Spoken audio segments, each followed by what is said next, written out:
선지자의 기능을 가지고 있습니다. 그 중에 선지자 중에 한 사람으로서 이 중차대한 민족 근대사의 광주 사태에 대하여 이것을 국민적인 합의 내지는 공감대를 이루지 않고는 앞으로 대한민국은 희망이 없다고 판단했기 때문에 제가 광주에 가서 광주 사태에 대한 발언을 하게 된 것입니다.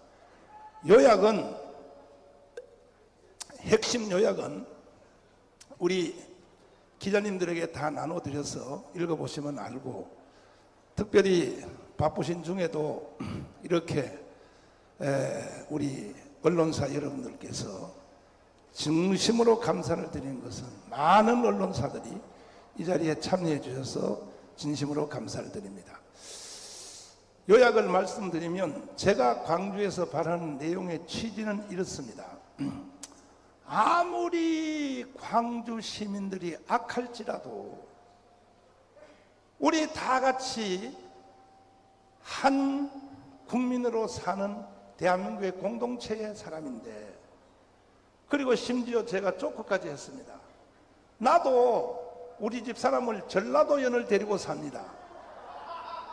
내 그 조커까지 해가면서, 그런데 광주 사람들이 그렇게 악할지라도 공수부대 자기 아들 딸들, 바로 옆집에 있는 아들들이 공수부대에 가 있는데 자기 아들 딸들에게 총을 쏠 수 있겠느냐?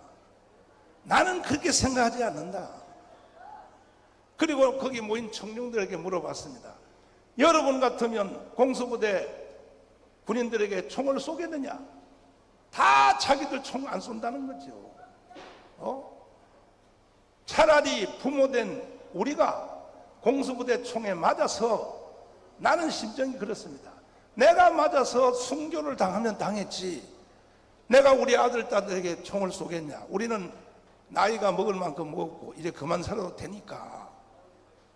그런데 공수부대한테 총을 쏜 사람이 누구냐 이거지요.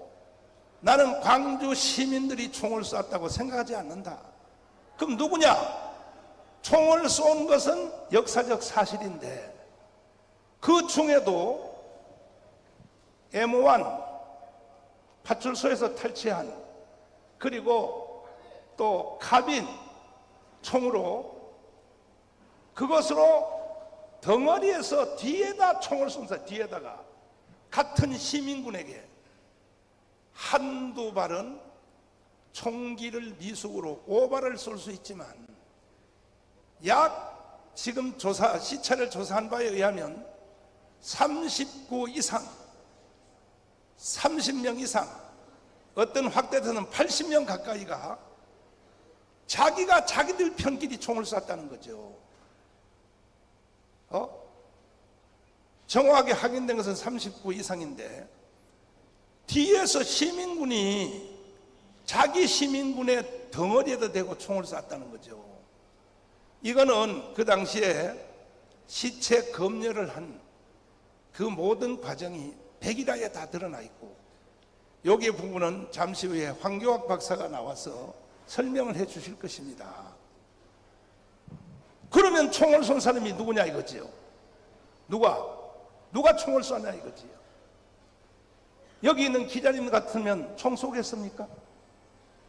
차라리 내가 당하고야 말지. 대한민국 국민들 중에서 총 쏠 사람이 누가 있습니까 거기에? 그러면 총을 쏜 것은 사실인데 160명 가까이가 희생이 됐는데, 공수부대가 16으로 M16으로 총을 쏜 것은 딱 분리되어 있습니다. 시체가. 그 외에 나머지는 카빈이나 M1으로 총을 쏜 겁니다. 누구냐 이거지요.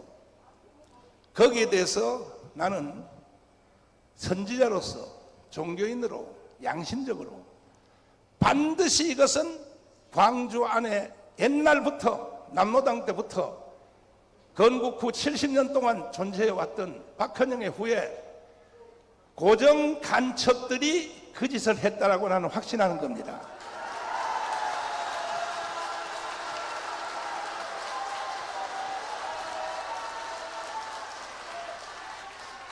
누가 그런 짓을 하겠습니까?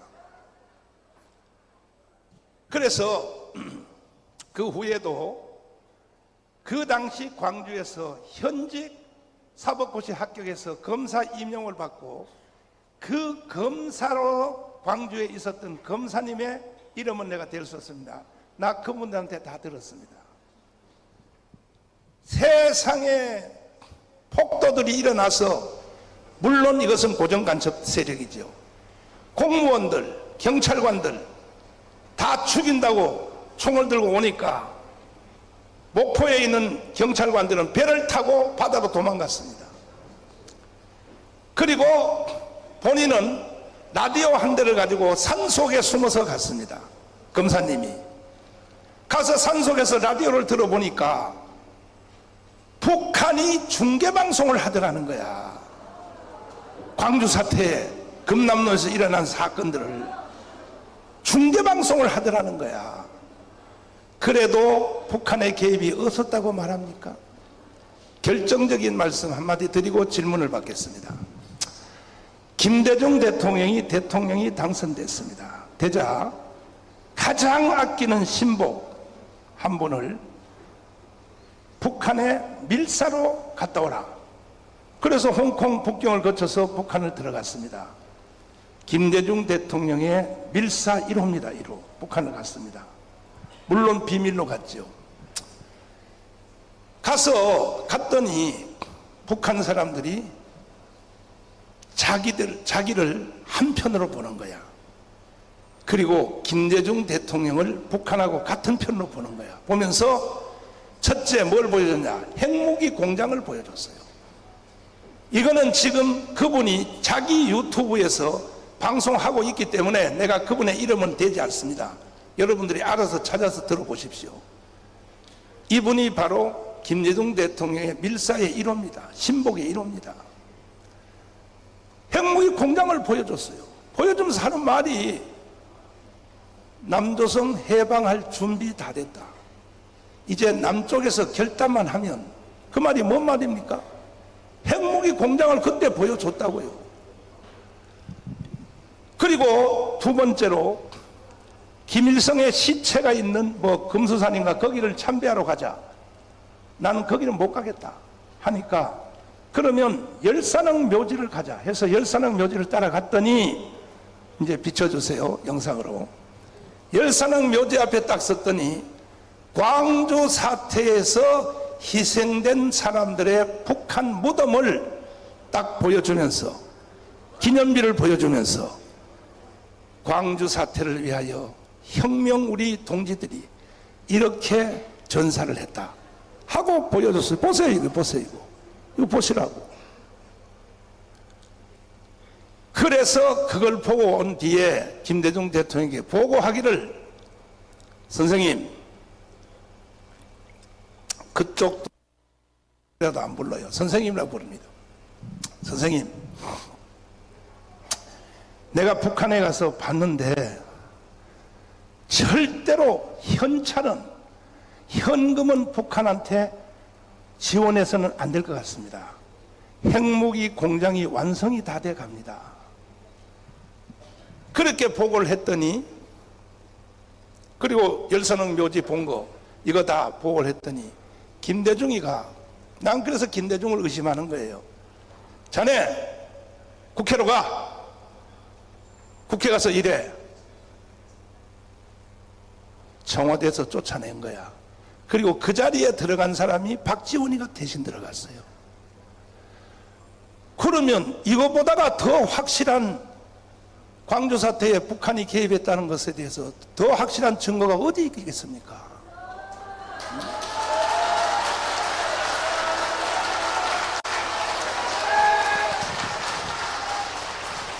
그러므로 좌파 정부, 북한 5.18 거기에 핵심, 거의 간첩 수준에 가 있는 사람들은 무조건 5.18 사태를 덮어야 되는 거야.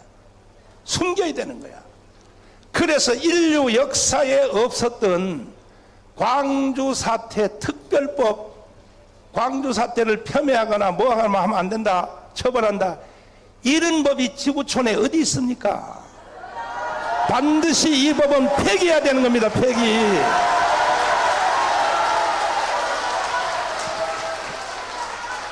국민을 알기를 어떻게 알기에.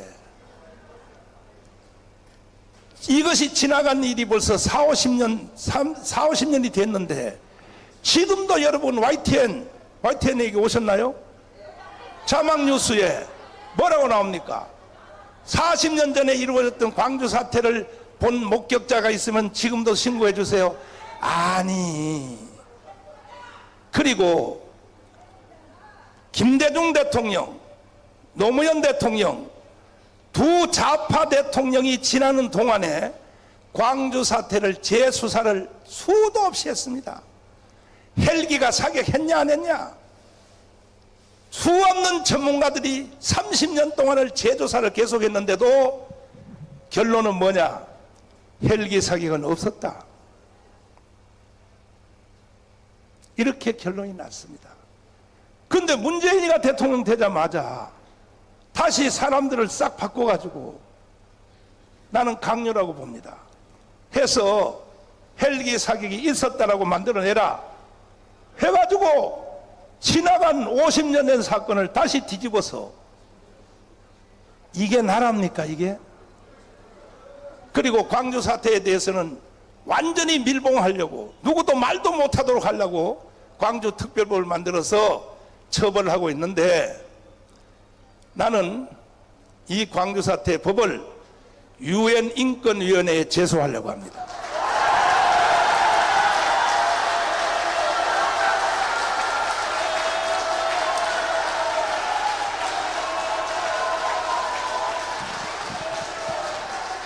그렇게 정정당당하고 광주 사태가 민주화 운동이라면 왜 5천 명의 명단을 자랑스럽게 공개를 왜 못합니까?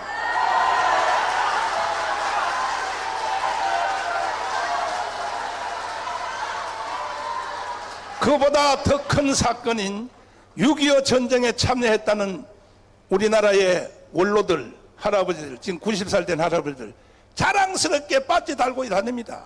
나 6.25 전쟁 때 참여했다고. 광주 사태 5천 명 빠지 달고 다니세요.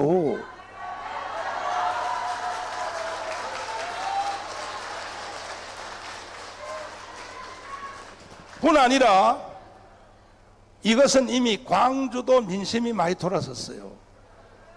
제가요 부흥회 30년 하면서 광주 시내 부흥회만 내가 100교회를 더 했습니다. 100교회.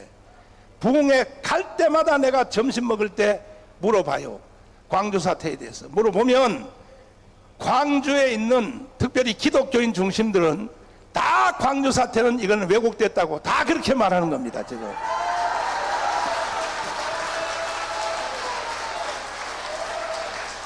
기자 여러분, 광주 안에서 택시 한번 타보십시오. 그리고 택시 타는 기사한테 한번 물어보세요. 광주 사태에 대해서 어떻게 생각하냐고 한번 여론조사 해보세요. 기사들이 뭐라 그러는가? 이거는 크게 잘못된 겁니다. 그 중에 가장 실감 있는 게 뭐냐? 어떻게 국가 시험을 볼 때에 광주 유공자들한테 자녀들에게 5점에서 10점 가산 점수를 줘주면 이건 시험 보나 마나입니다. 이런 법이 어디 있습니까? 이런 법이.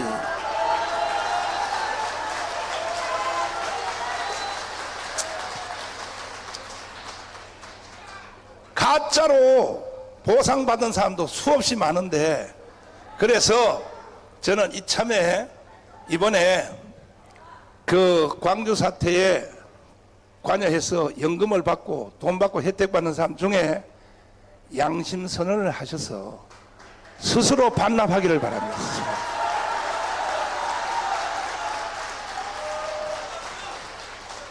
지금도 두 사람이 증인이 서면 그때 금남로에 있는 거 내가 봤다. 두 사람이 증인하면 바로 유공자 됩니다. 지금도.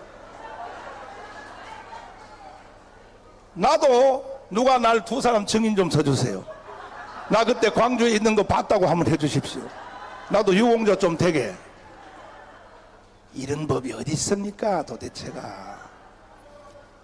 나는 한 사람의 표본을 말하려고 합니다. 이건 실명을 거론해서 죄송하지만 지금 충청북도 도지사를 하고 계신 김영환 의원, 이분은 원래 더불어민주당에서 국회의원을 3번 했고 안산 지역입니다. 그런데 그분이 지금 돌아서서 국민의힘 정당으로 와서 충청도에 북도에 도지사를 하고 있습니다. 이유가 뭔지 압니까? 아니 자기는 광주 사태에 아무 관계도 없는데 광주 사태 연금을 받으러 오라 하니까, 그래서 자기는 정치인으로 양심의 가책이 생겨서 반납했다는 거죠.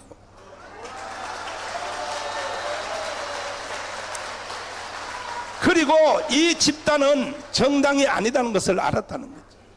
그래서 지금 돌아와서 국민의힘 정당 소속의 충청북도 도지사를 하고 있지 않습니까? 근데 이런 분들이 한두 명이겠습니까? 김문수 지사님 마찬가지입니다. 김문수 지사님 광주에 연금 안 받습니다. 그걸 내가 왜 받냐는 거예요. 그걸 해당도 안 되는데, 나는 노동운동을 했고 전두환하고 싸웠고 그래서 깜방 갔다 왔지 광주 사태하고는 관계없는데, 그러니까 김문수와 김영환 의원 같은 양심자들이 일어나야 되는 겁니다. 다 일어나야 되는 겁니다.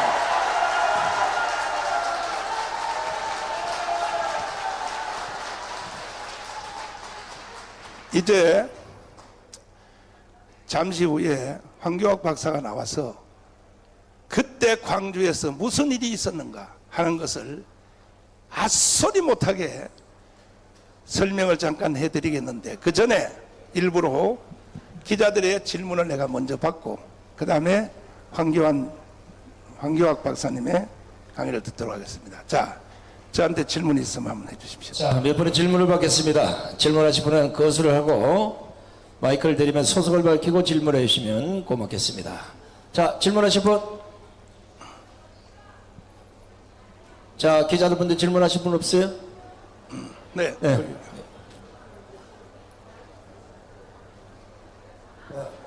네, 안녕하십니까. 서울메일의 김성훈 기자입니다. 예. 지금 말씀하신 가운데 이렇게 들어보면은 네. 광주에 가셔갖고서 이제 발언하신 부분에 대해서 네. 근거가 있는 얘기다라고 말씀을 하셨잖아요. 그렇습니다.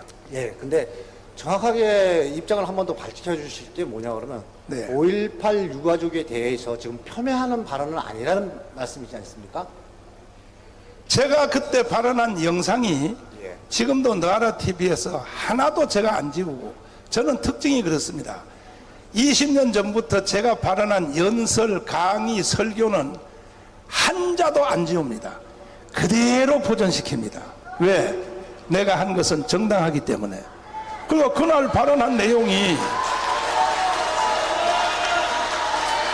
들어보시면 알지만, 내가 광주에 있는 시민들이나 그때의 유공자들을 폄훼했습니까? 폄훼한 게 아니고, 총을 쐈던 사람들은 광주 시민이 아니고 북한의 고정간첩이라고 난 주장한 겁니다. 그러면 광주 시민들은 오히려 나한테 감사하게 생각해야 되고, 또 5.18 유공자들도 저한테 감사하게 생각해야지. 만약에 반대로 말한다면 그럼 당신들이 총을 쐈다는 얘기 아닙니까? 나는 그것을 광주 시민들의 명예를 회복시켜 줬다고 생각하는 겁니다. 저는. 또 하나의 질문을 드리겠습니다. 네. 그러면 광주 시민의 자존심을 다시 한번 세우기 위한 자리라고 말씀하셨는데요.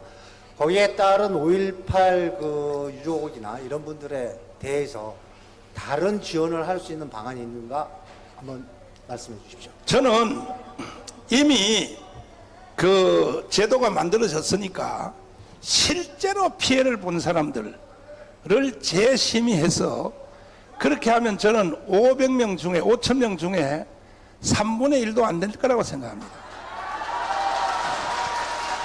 재심의를 해서 철저히 분별해서 정말로 피해 본 사람들, 그분들에게만 보상을 해야 되고, 전체적인 이것은 원호초에서 해야 됩니다. 6.25 전쟁 때 참여했던 사람들 보상하는 거, 또 제주도 4.3 사건에서 민간인 중에 정말 억울하게 희생된 사람, 그 수준에서 보상을 하고 끝을 내야지, 이걸 마치 광주는 무슨 특별한 사건으로 하는 것은 나는 온전치 않다고 생각합니다.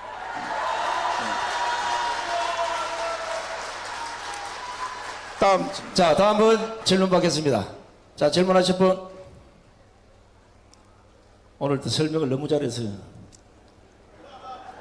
자, 질문하실 기자분. 될 수 있으면 방송 기자분들 질문 좀 해주십시오. 왜냐하면 생방으로 나가거나 아니면 편집해서 나갈 때 자칫하면 왜곡될 부분들이 있기 때문에 궁금한 거 있으면 질문해 주십시오. 저쪽에 한 분 계시. 저쪽에 한 분 계시. 자, 오른쪽에 이쪽에.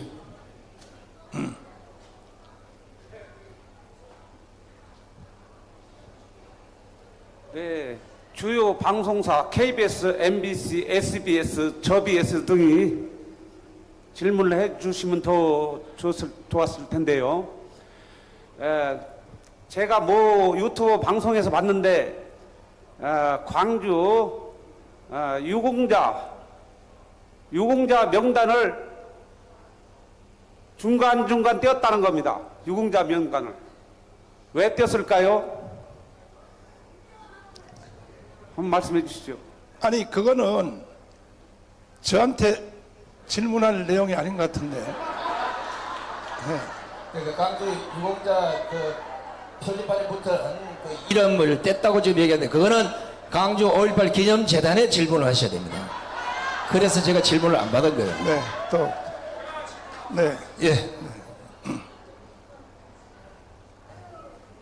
자, 아직까지 일반 시민들은 5.18 이것이 폭동이냐 사태냐 민주화냐 여기에 넣고 갑론을박이 많은데, 오늘 그 우리 정광훈 목사님 말씀을 들어보니까 상당히 이게 사태다, 폭동이다, 여기에 가까운 부분이 많은 것 같습니다. 그리고 분명히 북쪽에서 개입된 것 같습니다. 이러한 사실은 앞으로 정광훈 목사님이나 또 자유통일당에서 어떻게 투쟁하면서 5.18 명단을 까고, 그리고 이것을 진짜 실질적인 광주 민주화 아니면 폭동, 시민에 대한 그 피해 보상을 그쪽 사람들에게만 돌아가야 되는데, 자, 이상한 쪽 5천 명에 있는 사람들이 그 보상을 받는다는 것은 우리의 혈세가 너무나도 많이 낭비가 되는 것 같습니다. 그래서 첫 번째로는 목사님이 어떻게 투쟁할 것인가 이것하고, 그 다음에 두 번째로는 또 질문이 하나 있는데, 이 양산에 있는 문재인이하고는 조금 이게 지금 그 모든 기자회견이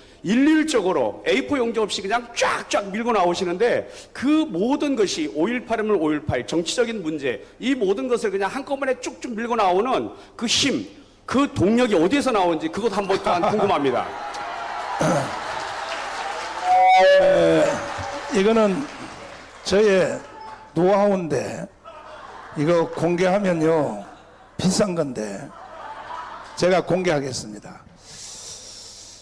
제가 왜 이 선지자적 사명을 감당할 수 있냐 하면은, 저는 한국 근대사에 목숨을 걸고 공부를 했습니다.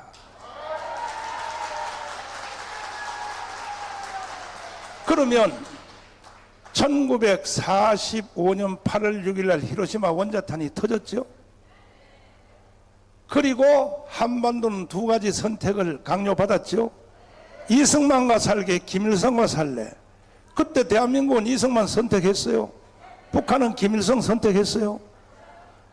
그리고 어떤 세상에 살고 싶으냐? 두 번째 선택. 자유민주주의, 자유시장경제, 한미동맹, 기독교 입국론에 살고 싶으냐? 이게 이승만의 4대 건국기둥입니다. 아니면 공산주의, 사회통제경제, 중국을 친구로 하는 조중동맹, 그리고 주사파 세상에 살고 싶으냐? 선택해봐라. 그때 대한민국은 대한민국을 선택했고 북한은 공산주의를 선택했습니다. 똑같이 75년을 살았더니 북한은 거지가 된 겁니다. 대한민국은 세계의 자랑스러운 10대 대국이 된 것입니다. 모든 게임은 끝난 것입니다. 그럼에도 불구하고 문재인 이 악당이 중심이 되어서 대한민국을 해체하고 북한의 연방제로 가자. 문재인이가 한 일은 5년 동안 한 일은 그 일밖에 한 거 없습니다. 그러면 우리 여기 공중파 KBS, MBC, SBS 내가 감사드리는 것은 먼저 번에도 기자회견 할 때에 이 기자회견의 풀 영상을 그대로 다 올려주신 것에 대해서 감사를 드립니다.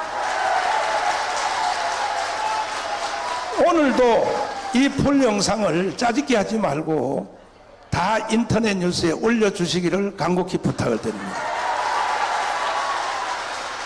그러면 건국 후 75년 동안에 일어난 남한의 무장폭동, 그 다음에 또 극렬한 또 데모, 이거의 시작은 1946년 대구의 10월 1일 날 대구의 무장폭동으로부터 시작된 겁니다. 그러면 대구의 무장폭동이 그게 누가 주도했느냐?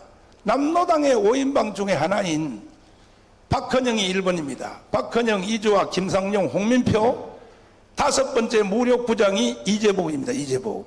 이재복은 평양신학교를 나온 영천제일교회 담임 목사였습니다. 이 사람이 남로당의 무력부장이었습니다. 그 사람이 일으킨 것이 대구 폭동입니다. 이건 역사적으로 앗소리 못해요. 그래서 이것은 보충 설명을 이따가 우리 김성진 교수님이 짧게 또 한마디 해주시지만은 그 대구 폭동이 시작입니다. 그 다음에 영천 폭동, 김천 폭동, 구미 폭동, 거기서 그 유명한 박정희 대통령님의 친형님이 박정희 대통령의 친형님이 바로 무장폭동에 가담했다가 경찰한테 저격돼서 죽었지 않습니까? 그때 장례식을 할 때에, 형님 장례식을 할 때에 육군사관학교 2기인 박정희 대통령이 육사생도로서 형님 장례식에 왔죠? 울죠? 그때 이재복이가 가운을 입고 장례식을 집례하러 와서 그 이재복 목사 빨갱이 대장입니다. 박생도, 형님을 죽인 원수를 보복해야 되지 않겠어? 어떻게 합니까? 이승만을 죽여야 돼. 지금부터 내 말 잘 들어. 그래가지고 육사 생도 생활의 생활비를 이재복이가 다 댄 겁니다. 박정희. 이것은 내가 박정희 대통령의 친자녀인 박근영 등등의 친히 내가 확인했습니다. 맞다 그랬어요. 이재복 목사님이 우리 아버지의 육사 생활비 다 됐다고 그랬어요. 그래서 우리나라의 국군이 창설될 때에 박정희 대통령이 만주 군관학교 수석 육사, 일본 육사에서 3등. 그래서 박정희 대통령이 우리나라 군대를 조직할 때에 남로당으로 3분의 2를 남로당으로 조직한 것이 역사적 사실입니다. 그때부터 벌써 대한민국은 끝난 것입니다, 사실. 그런데 박정희 대통령이 결국은 잡혀가지고 고문을 당하다가 박정희 한 사람이 전향을 한 것 때문에 대한민국이 살아난 것입니다. 똑같은 좌파요 남로당인데 김대중 대통령은 그때 청년 전라남도 지부장이었습니다. 김대중 대통령은 동작중 무덤에 갈 때까지 전향했다는 흔적이 없습니다. 이 차이입니다. 김대중 전향 안 하고 죽었다. 박정희 전향했다. 이 차이입니다. 이 차이. 그래서 제주도 대구의 무장폭동을 벤치마킹하여 일으킨 사건이 제주도 4.3 폭동입니다. 다 연관성이 있는 겁니다. 그 다음에 여순 반란 사건. 그러면 광주 사태를 어떻게 볼 것인가? 건국 후에 일어난 모든 무장폭동은 북한이 개입을 했는데 광주 사태 하나만큼은 안 했다. 이건 역사의 방정식에 안 맞는 거예요. 역사의 방정식에 맞지 않는 거예요. 충분히 설명이 된 줄 믿고 다음 질문 받겠습니다. 네. 네. 제가 네. 네. 저 광주의 보훈처를 지금까지 보훈처가 외면하고 있었는데 이제 5.18의 광주의 그 유공자들을 광주에서 이것을 심사할 것이 아니라 이제 정권 교체가 되고 윤석열 정부가 들어왔기 때문에 보훈처가 보훈부로 성격이 됐습니다. 그래서 이것을 광주에서 심사하는 것이 아니라 보훈처로 보훈부로 와서 심사를 하면 어떤지 목사님 말씀을 듣고 싶습니다. 그 주옥순 대표님은 우리 편인데 우리 편끼리 하니까 짜고 고수톱 치는 것 같으니까 이것은 보훈처 장관한테 질문하십시오. 나한테 질문하지 마시고. 자, 다음 분 질문 받겠습니다. 자, 질문 중에 저번에 정강 목사님이 강주 발언 이후에 여러분들의 보도를 봤더니 북한군, 북한 간첩 이렇게 표현하시는데 정강 목사님은 북한 특수군, 북한군, 북한 뭐 이런 거 안 했어요. 고정 간첩이라는 걸 꼭 기억하시기 바랍니다. 이게 지금 재판에 상당한 영향을 미치고 있는 거기 때문에 북한 특수군, 북한 간첩, 북한군이 아니에요. 고정 간첩을 얘기하는 겁니다. 이것은 지만은 박사하고 저하고 사실은 많이 도움을 주기도 하고 도움받기도 했습니다. 저는 특별히 재정적으로 지만은 박사를 많이 도왔습니다. 그런데 내가 어느 날 광화문에서 연설하다가 지만은 박사가 위대하지만은 광주에 북한군 특수부대가 1개 대대 500명이 직접 들어왔다. 이거는 나는 아니라고 본다. 어떻게 특수부대가 직접 들어오냐. 나는 고정간첩이 했다고 한다. 했더니 지만은 박사님이 그날부터 나를 공격하기 시작하는데 여러분 유튜브에 다 보시면 알죠. 그래서 지만은 박사하고 원수가 됐어요. 그래서 내가 아니 특수부대가 왔다는 증거가 없는데 고정간첩이 왔다는 증거는 얼마든지 있어요. 그렇게 발언하면 오히려 우리 자유우파가 큰 손해를 본다고 했더니 계속 고집 부리다가 지금 감옥에 가 있어요. 저는 특수부대가 절대로 왔다고 생각하지 않습니다. 우리나라 공수부대가 그렇게 멍청합니까? 그리고 나는 정호영 장군하고 밤새도록 대화해 봤습니다. 정말로 특수부대가 들어왔습니까? 했더니 목사님 공수부대를 알기를 어떻게 알아요? 어떻게 광주 외곽을 공수부대가 다 둘러싸고 있는데 북한 특수부대가 어떻게 들어옵니까? 절대로 불가능합니다. 이건 미국 CIA도 다 그렇게 말하고 있습니다.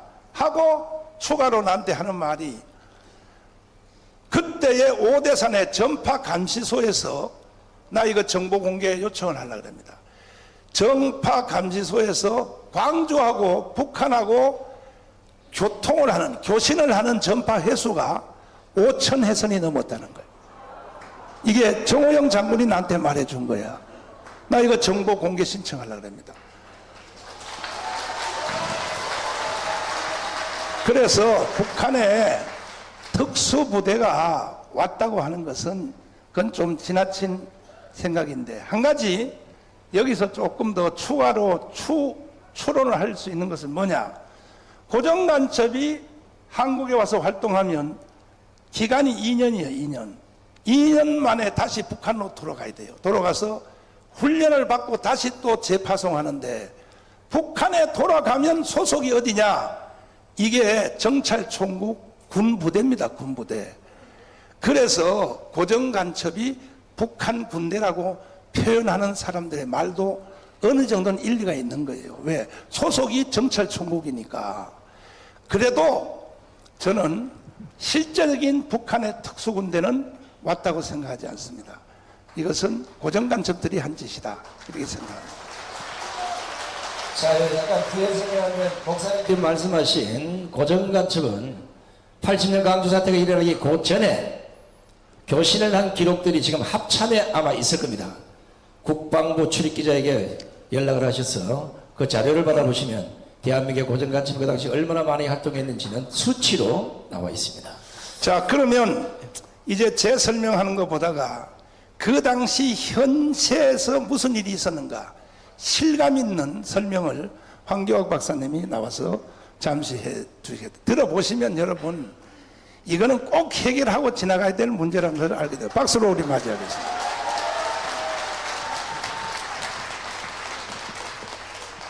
예, 제가 뉴스와 논단의 황교학 대표입니다. 제가 목사님 말씀대로 실감 있게 하는지는 모르겠는데, 제가 전 목사님께서 또 자꾸 이제 발언으로 인해서 자꾸 이제 비속적인 언어로 사고를 자꾸 치시니까, 그래서 이 전 목사님 또 사고 쳤구나. 괜히 이게 5.18 좀 얼마 전에 지만원 씨가 구속이 됐는데, 또 목사님이 이렇게 고정간첩이 개입됐다는데 해가지고 이거 잘못하면 목사님이 구속됩니다 해서 제가 일단 우파의 지도자니까 구속되면 안 되니까 그래서 제가 그 북한 자료실 가서 여러 가지 많은 자료를 좀 찾아봤어요. 목사님 말씀이 사실인지 아닌지를. 그래서 저도 늘 이제 하도 이제 언론에서 이 표면적인 언어만 갖고서 막 전 목사님을 들이까서 과연 전 목사님의 사상 내용적 언어가 얼마나 진실한지 저도 한번 추적을 해봤어요. 예, 그래서 제가 그 광주 사태에 대해서 지금까지 접근과는 달리 언어적 접근을 좀 해봤어요.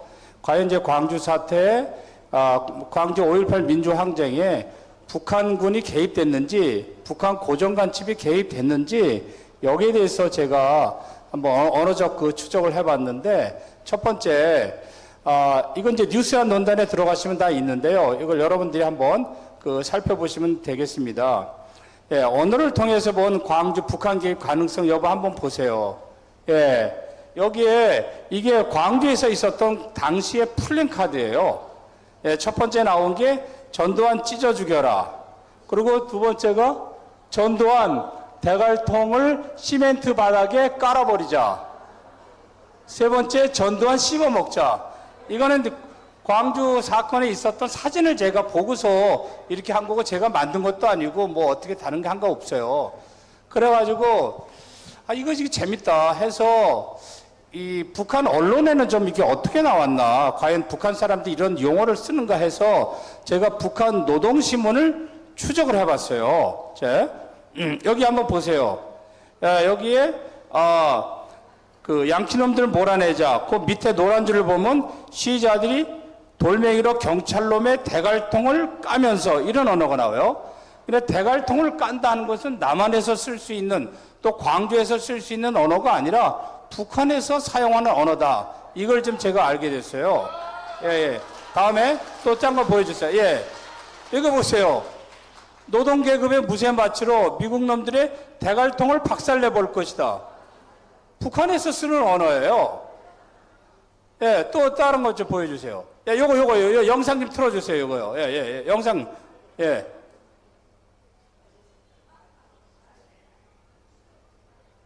이거 안 나오나요? 그 오디오가? 예.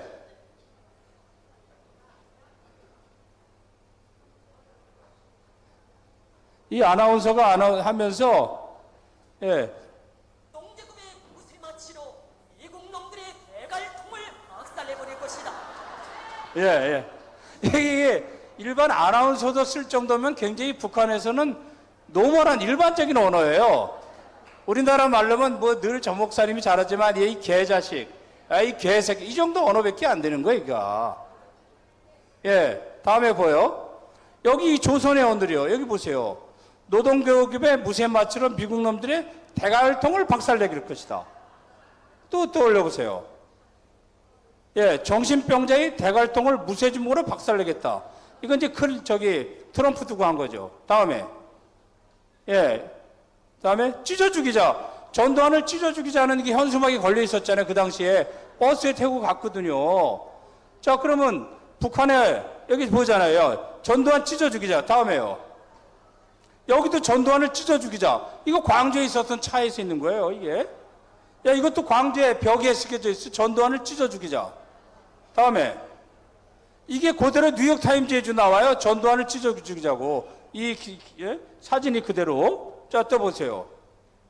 야, 이거 북한 교과서에 나와요. 전두환 찢어 죽여라. 교과서에 교과서. 예, 다음에요.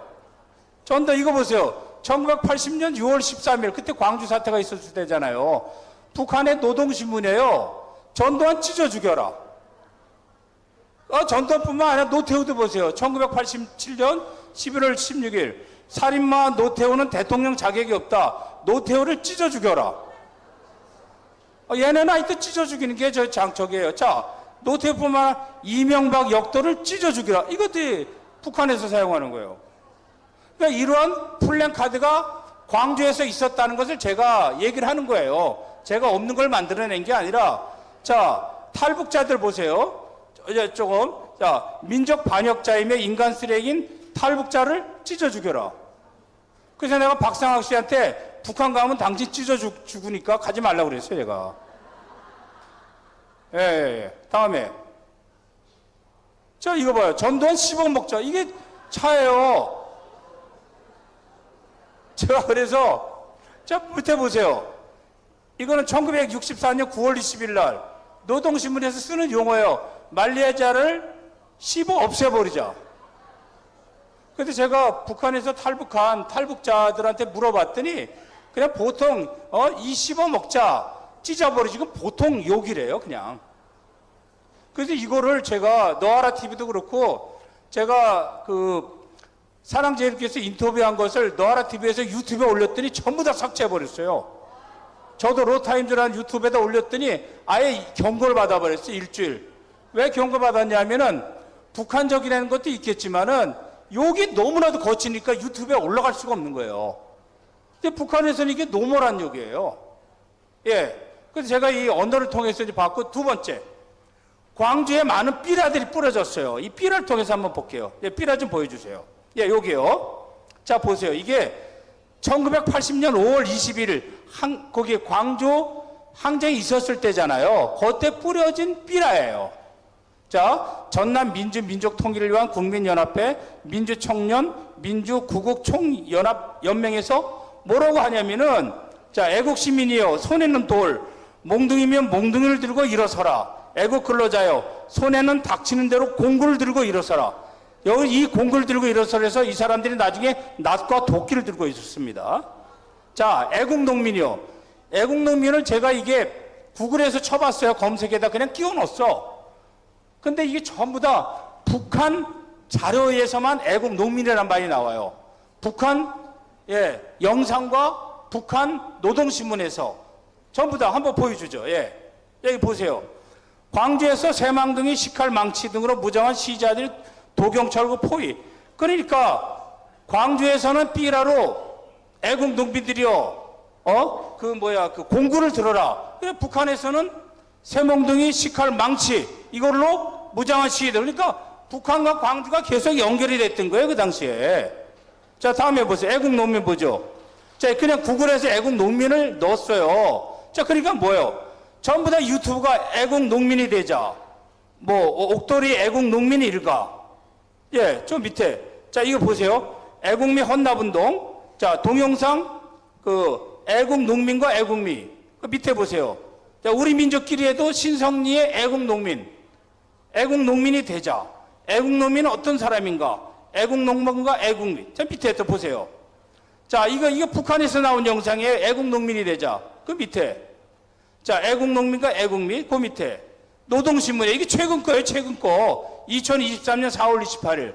거기도 보세요. 좀 밑에. 예. 여기 봐요. 전부 다 애국농민한 용어를 쓰고 있어요.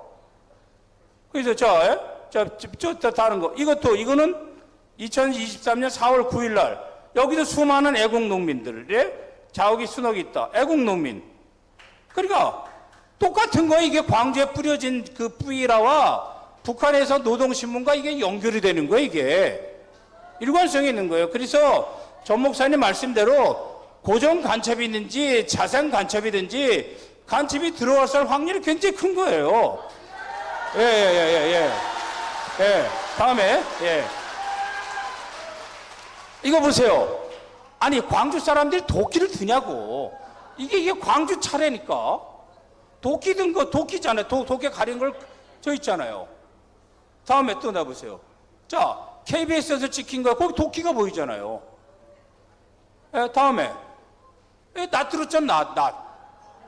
그리고 우리가 공구를 들자 이렇게 삐라로 선동하니까 자 도끼는 북한 애들이 드는 거지 광주 사람들이 이거 안 든다고 이게. 예. 이게 도끼 많은 사건 있잖아요. 이게 그러니까 이런 거 봤을 때 북한과의 연결 가능성은 얼마든지 있다. 예, 이렇게 보는 거예요. 다음에 예, 여기도 봐요. 애국 김정은 시대 애국 농민기. 예, 이게 노동신문에 또 예, 요거는 좀 했고요 아까. 예, 다음에 전 목사님께서 뭐라고 얘기했냐면은 카빈 총을 쏜 시민군이 광주 시민을 죽였다 이렇게.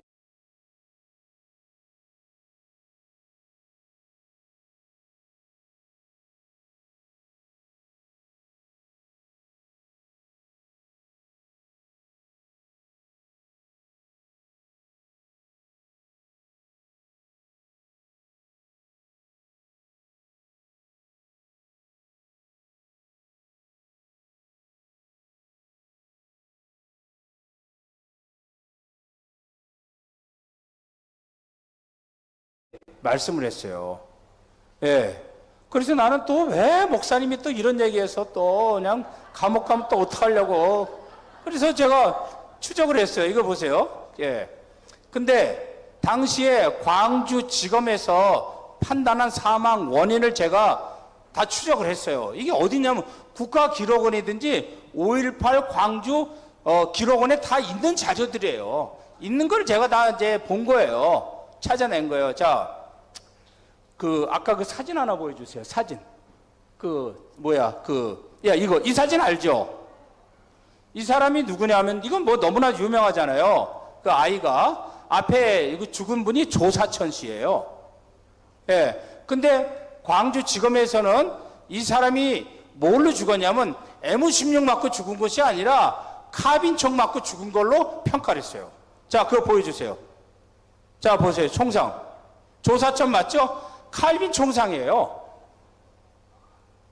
예, 칼빈 총상 맞고, 자, 밑에 의사 있잖아요. 자, 최유섭, 의사 아니에요. 그리고 군의관, 군 검찰관, 다 이 사람들이 일치해가지고 도장을 찍은 거예요. 근데 전에 KBS에서는 이거 다 계엄사 때문에 조작했다. 또 이렇게 나오더라고요. 그러니까, 인터넷으로 보는 추도 기념 있잖아요. 거기 보면 조사천을 이 사람들이 계엄군 총에 맞았다고 이렇게 또 거기 내용을 써놨어요. 그러니까 어디가 사실인지 이거는 모르는 거야, 우리가. 어쨌든 당시에 광주지검에서 의사와 군의관과 검찰관이 이거를 보고 칼빈 총상으로 자기네들이 결정을 한 거예요. 예, 예. 이것만이 아니라 딴 것도 봐봐요. 자, 여기 이거 보세요. 이거 봐. 높이, 맨 위에. 자, 맨 위에 그 노란색이 뭐냐면 카라고 써있어. 칼빈의 카. 자, 칼빈으로, 이거 국가 기록에서 나온 거예요. 제가 쓴 게 아니에요, 이게. 예. 자, 맨 밑에 보세요. 칼빈 총으로 죽은 사람이 28명이야. M16으로 죽은 사람이 97명. 7명은 차량, 예, 차량 사고라든가 대부분이 차량 사고가 또 많았더라고요. 7명이 차량 사고로 죽어요. 그래서 전체 보면은 165명이 죽어요. 자, 다른 거 또 칼빈 총상 보여주세요. 예. 야, 이거 조사점 말고, 예. 요거만 아까 드렸는데 제가 여기 자료를 다 갖고 왔어요, 자료. 예. 자료 갖고 왔는데 보세요. 제가 이걸 어제 제가 다 찾았어요. 이게 전부 다 칼빈 총상이에요, 칼빈 총상. 칼빈 총상이다, 칼빈 총상. 예. 칼빈 총상에 여기 보면은, 예. 광주지방검찰청 최유섭, 예? 그리고 군검찰관 중위 나종태, 군의관 대위 박승일, 경찰관 경사 주영군, 이들이 입회 하에서 이걸 한 거란 말이에요. 예, 예. 아니, 그거 제 말이 아니라 5.18 그 기록 문헌에 다 나와 있어요, 찾으면. 그리고 제가 보세요. 당시 또 이제 제가 전 목사님 말을 저는 입증하기 위해서 온 거지, 제 얘기를 전하려고 온 게 아니에요. 예. 예, 예, 예. 아, 감옥 가면 안 되니까, 전 목사님이. 예. 그래서, 자, 보세요. 당시 이것도 하나, 이거 문건 띄워주세요. 이거는 내외경제연구관 오기무 씨가 쓴 글이에요. 이것도 기록관에 나와요. 자, 보세요. 뭐라고 나왔어요? 예? 여기부터 남한내 NL 주사파, NDL파, 뭐 무슨 파 혹은 21시 연합이나 트로츠키파는 모든 계급투쟁 조직들의 경우도 도의 차이는 있으나 80년 5월에 광주를 혁명투쟁의 연속산성에서 보고 있다는 사실이다. 자, 옆에 보세요. 어쩌면 민주투사나 시민군이 아닌 혁명가로서 윤상원이 마지막 최후 항쟁을 한 사람이에요. 들불 야학을 한 사람이에요. 광주 시민 전체를 지도한 사람이에요, 이 사람이. 윤상원이. 예, 자, 보세요. 자, 혁명가로서 윤상원을 평가한 박노해나 남한내 공산주의자들의 주장이 맞는다면 제2의 80년 광주를 꿈꾸는 혁명가들은 오늘도 윤상원이 그랬던 것처럼 역사나 경제 이런 문해학습을 빙자한 혁명가를 양성하는지도 모른다. 그래서 진실은 꼭 밝혀져야 된다. 광주의 진실 규명은 이제라도 국문 몫이다. 자, 또 하나 제가 읽어드릴게요. 여러분 박노해 씨 알죠? 박노해. 그 유명한 노동운동가 있잖아요. 그 노가 노동이고 해가 해방의 약자야. 그래서 박노해예요. 박노해. 윤상원에 대해서 1989년 노동 월간지에 쓴 글이 있어요. 제가 시를 하나 좀 읽어주려고. 박노해 이 노동 해방 운동가가 어떤 시를 썼는지 보세요. 윤상원의 상원은 장렬하게 죽어갔다. 광주 무장봉기를 이끌며 민중 권력 탈취의 신들린 화신으로 80년대 남한혁명의 찬란한 새벽별이 되어 민중의 가슴속에 타오르는 혁명의 불꽃으로 민중 봉기의 한가운데서 30살의 장엄한 목숨을 거두다. 1980년 5월 27일 4시 40분경. 예, 이게 제가 여기 굉장히 아주 그냥 이 박노해 씨가 글을 길게 썼어요. 제가 다 읽어드릴 수도 없는데 요거 하나만 읽어드렸고, 박노해 씨는 윤상원을 어떻게 보냐면은 변증법적 계급 투쟁을 실천하는 사람입니다. 이렇게 보고 있어요. 그러면 우리가 잘 아는 공산군들이 이렇게 하는 거예요.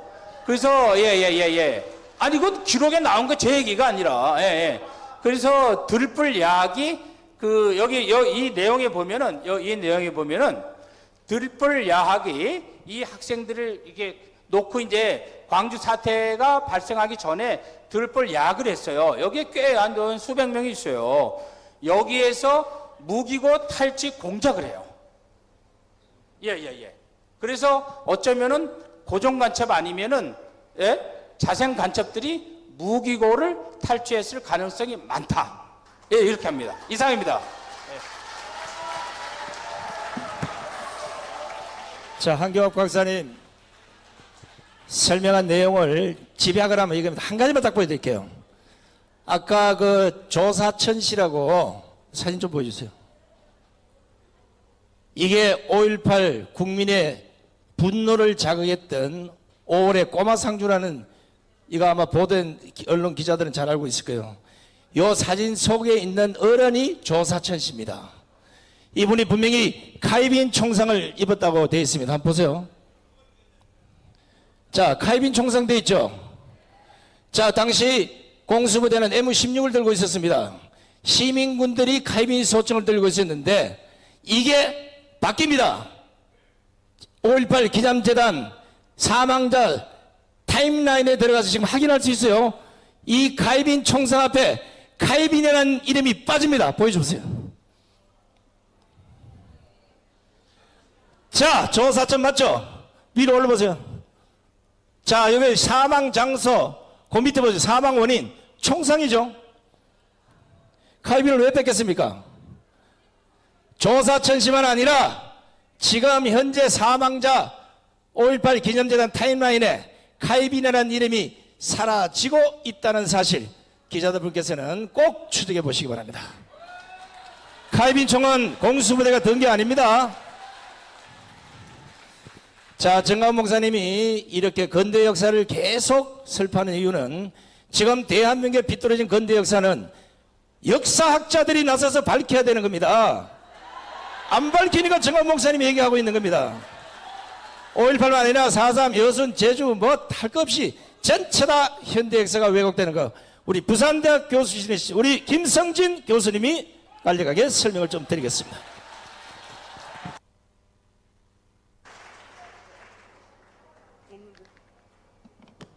네, 반갑습니다. 김성진입니다.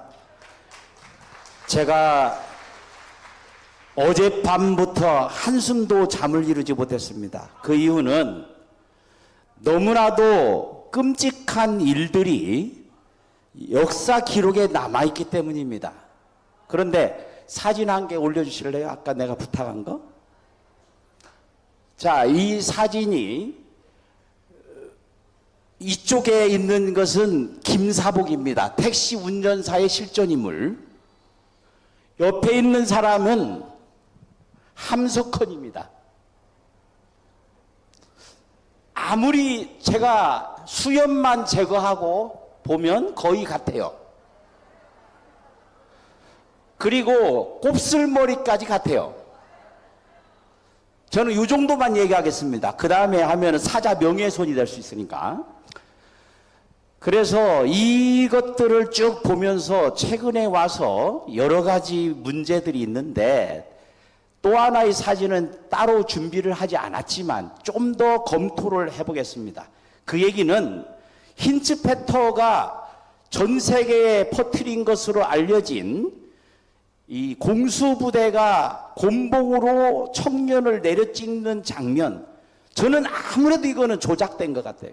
연출된 것 같다는 거죠. 너무나도 자기적입니다. 몇 개가 있는데, 하나는 계엄군들은 흰 장갑을 꼈습니다. 투구에 흰 식별 표시를 했습니다. 그리고 모든 사람들은, 저도 기동대를 몇 달 근무를 했지만 곤봉을 반드시 중앙을 딱 잡습니다. 훈련된 사람. 그런데 거기에서 곤봉을 내려 찍으려고 하는 사람은 끄트머리만 잡고 있어요. 그리고 페파포고 차가, 이거는 제가 지어낸 말이 아닙니다. 민주화 운동 아카이브에 있습니다. 어디론가 페파포고를 옮겨갔습니다. 이런 여러 가지로 볼 때 이상하다. 흰 장갑 뭐 여러 가지가 있는데, 그거는 좀 더 보완을 해서 말씀을 드려요. 저는 의혹을 갖는다는 것이죠. 그런데 조금 아까 낫 얘기를 했죠. 낫. 찢어 죽이자, 씹어 먹자, 찢어 죽여라, 이런 구호는 북한에서 쓰는 말인 건 확실합니다. 저는 국문학자입니다. 언어를 다루는 사람이에요. 그래서 이 구호들을 얘기하는데, 여기서 주목할 만한 것은 뭐냐? 당시에 시민들은 뿐만 아니라 저도 전두환 그 당시에 기동대에 있었는데, 저 광주 출동을 위해서 대기하고 있었습니다. 유서를 써놓고, 지금 광주에서 무기가 털렸다, 우리가 가야 된다 라고 해서 24시간 비상대기 상태로 있었습니다. 그때 뉴스를 통해서 전두환이라는 사람을 처음 알았어요. 그런데 왜 이게 중요하냐? 전두환을 누가 알아서 전두환을 찢어 죽이자 합니까? 이거는 기록에 남아 있습니다. 나는 전두환을 몰랐다. 이것이 지금 광주 유공자들의 증언으로 남아 있습니다. 광주 유공자 심사위원회에 올라있는 공식적인 기록입니다. 대부분의 사람들은 몰랐어요. 그런데 어떻게 거기에 현수막이라든지 이런 구호들이 그대로 갔을까? 이런 얘기입니다. 이거는 대구폭동부터 시작해서 일관된 흐름이 있습니다. 앞에서 말씀드린 거는 이제 제가 중언부언할 필요가 없기 때문에, 좌익 혁명 이론의 핵심은 시신 시위입니다. 시신 시위. 시신을 이용해서 시위를 격화시키는 것입니다. 1946년 10월 1일 대구 폭동이 일어났을 때 그걸 격화시킨 것은 경북의대 보관되어 있었던 그 당시에 콜레라가 창궐해서 죽었는데 그 시신을 끌고 나와가지고 경찰서 앞에 가가지고서 시신 시위를 한 것입니다. 이거는 이미 사실로서 드러나 있어요. 똑같은 방식으로 그것을 기록으로 남아있는 것은 제주 폭동의 주도자 김달삼이 시신 시위를 주도했다, 이렇게 기록에 나와 있습니다. 이 사람은 이걸 피해서 제주로 가서 또다시 시신 시위를 기획합니다. 그것이 3.1절에 시위대를 향해서 말이 지나간데, 말발굽에 밝혔지만 죽지는 않았어요. 그런데 이것을 빌미 삼아서 시위를 격화시키고, 그래서 몇십 명이 몇천 명을, 몇만 명을 어떻게 막습니까? 그래서 공포탄을 쐈는지 어떻게 했는지 알 수가 없지만은 그 부분이 아직까지 의문으로 남아 있습니다. 광주를 볼까요? 힌츠페터가 광주로 갔습니다. 시간이 다 달라요. 힌츠페터는 자기 취재일지에 20일에 야당 당수를 만나러 갔다. 일본에서 서울에 오자마자 야당 당수를 만나러 갔습니다. 이 부분을 언론에서는 숨기고 있어요. 그리고 21일에서야 광주로 간 것으로 얘기되고 있습니다. 그런데 이 첫 발표 시점이 달라요. 기록들이 좌파 언론도 다 다릅니다. 19일에 첫 번째 발표가 있었다. 그런데 최근에 와서 그 이전에는 21일 오후 3시 30분에 발표 명령이 내려졌다, 이렇게 됐는데 최근에 와서는 이것이 19일로 둔갑합니다. 왜냐? 시신을 트럭에 싣고 왔다라는 기록으로 이거하고 맞추려고 하다 보니까 날짜가, 발표 명령 날짜가 달라지는 겁니다. 그래서 이런 모든 것들은 남김없이 아무런 구애 없이, 제가 여기 올라도 저는 현직 공무원 아닙니다. 지금은 2월 달에 정년했기 때문에. 하지만 모두가 두려움을 가지고 있어요. 유튜버한테 내가 얘기를 하려니까 5.18 아이고 내 방송 파괴돼요. 이런 식의 현상이 지금 대한민국에서, 자유민주주의 대한민국에서 벌어지고 있는 것입니다.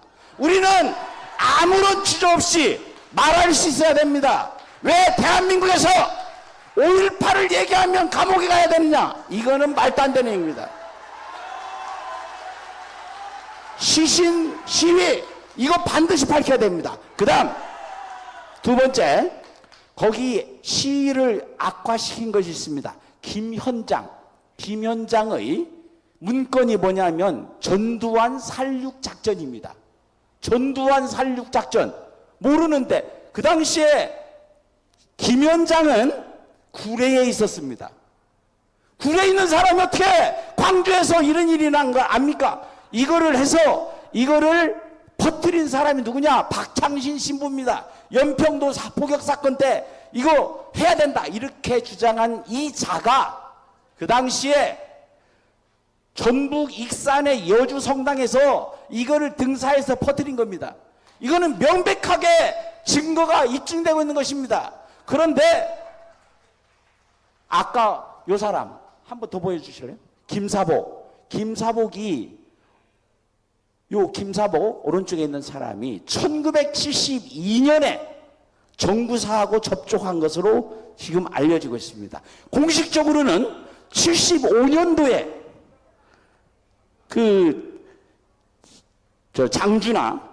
장준하 씨가 추락산 그 장면에 힌츠페터하고 김사복이 같이 있어요. 그때부터. 그런데 이 사람은 뭐라고 하느냐? 처음 언제 왔느냐? 정구사 발족 시대 왔습니다. 이런 모든 것들을 종합해 볼 때 외부의 간섭이나 영향이 있었다. 특히 시신 시위, 이거는 명백하게 북한식, 러시아식 좌익혁명의 대표적인 사례들입니다. 자, 너무 길게 하면 안 되니까 이쯤에서 마치겠습니다.